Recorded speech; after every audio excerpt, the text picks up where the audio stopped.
wadah, masukkan 2 kuning telur, tambahkan 30 ml susu cair full cream,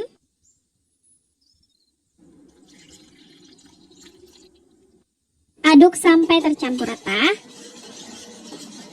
Kalau sudah rata, masukkan 33 gram tepung terigu protein rendah. Kita masukkan sambil diayak terlebih dahulu, biar nggak menggumpal. Aduk sampai tercampur rata.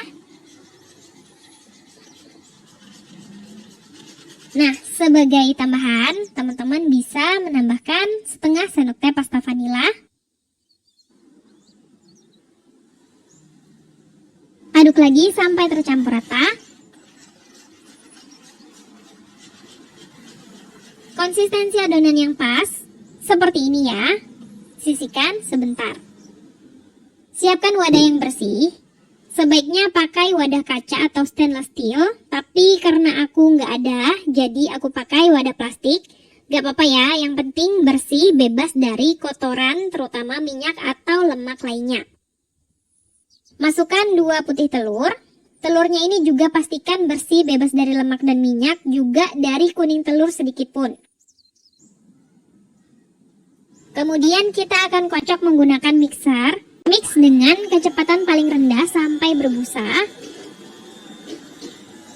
Kalau udah mulai berbusa seperti ini, masukkan 30 gram gula pasir. Lebih baik gula pasir berbutir halus atau gula kastor, tapi gula biasa seperti ini juga bisa. Kita masukkan gula dalam 3-4 tahap ya, jangan dituangkan sekaligus. Masukkan secara bertahap, seperti ini. Sampai busa kocokan putih telur menjadi lebih halus. Di sini aku lakukan sebanyak 4 tahapan. Dan kira-kira kalau udah mulai larut gulanya, kita naikkan kecepatan mixer. Teman-teman bisa pakai 1-2 kecepatan lebih tinggi.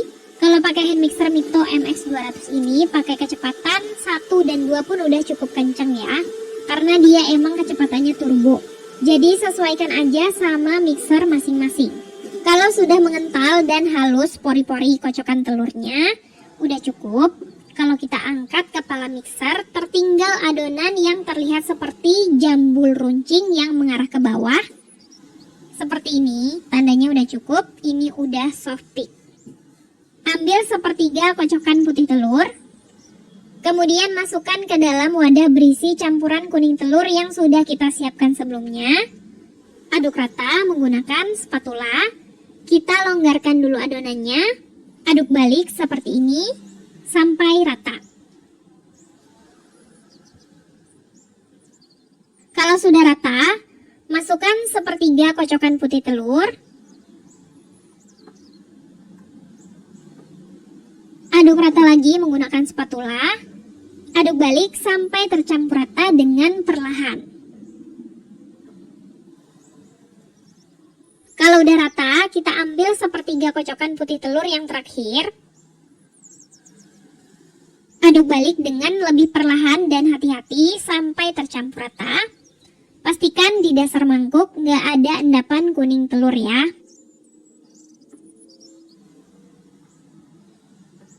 Kalau udah tercampur rata dan konsistensi adonan kental serta ringan seperti ini, udah cukup. Siap langsung dipanggang di teflon. Untuk api kompor yang kita gunakan itu kecil banget ya, kayak gini. Pastikan juga udah panas. Kemudian letakkan cetakan yang udah kita buat tadi. Tuangkan adonan ke dalam cetakan. Tuangkan sekitar 3/4 ukuran cetakan. Jangan penuh-penuh karena nanti bakalan mengembang. Kalau cetakan sudah terisi adonan, kita beri tutup dan panggang selama 7-10 menit sampai sisi bawah kecoklatan dan kokoh. Setelah 7-10 menit, kita akan balikan cake-nya. Gunakan spatula atau sutil yang bawahnya cukup tipis untuk memudahkan. Angkat. Kemudian menggunakan tangan kita balikan cake. Hati-hati ya, karena ini cukup panas. Kita balikan juga untuk yang lainnya. Ketika sudah dibalik, terlihat permukaannya coklat tapi nggak gosong dan nggak kempes. Matangnya cukup ya. Kalau masih kurang, bakalan menyusut di tengahnya. Kita tutup lagi dan tunggu sekitar 7-10 menit atau sampai matang. Kalau udah matang, kita angkat.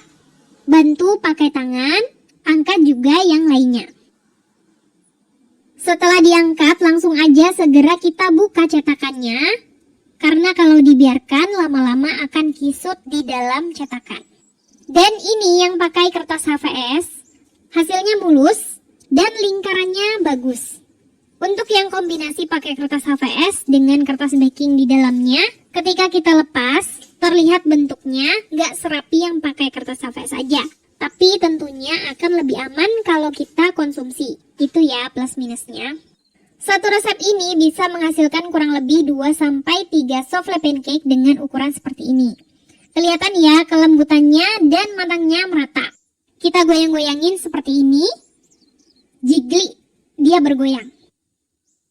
Ini udah aku balik. Dan untuk hasil akhirnya, penyajiannya, ini opsional aja. Bisa kalian tambahin krim custard atau glaze. Di sini aku pakai glaze tiramisu. Tambahkan secukupnya dan ratakan. Selanjutnya, tambahkan sedikit taburan coklat bubuk di atasnya, seperti ini. Dan tampilannya menjadi semakin menarik. Udah mirip kayak yang dijual-jual. Gimana? Gampang kan sebenarnya cara bikinnya? Yang penting ikutin step by stepnya dengan benar. Tampilannya menarik banget.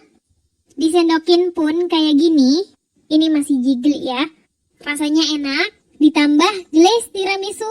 Mantap banget. Nah, kalau teman-teman mau lihat teksturnya, ini kalau kita buka seperti ini ya. Ini tuh lembut banget. Selembut kapas. Recommended. Selamat mencoba ya. Makasih udah nonton. Maaf kalau ada salah. Semoga bermanfaat. Wassalamualaikum warahmatullahi wabarakatuh.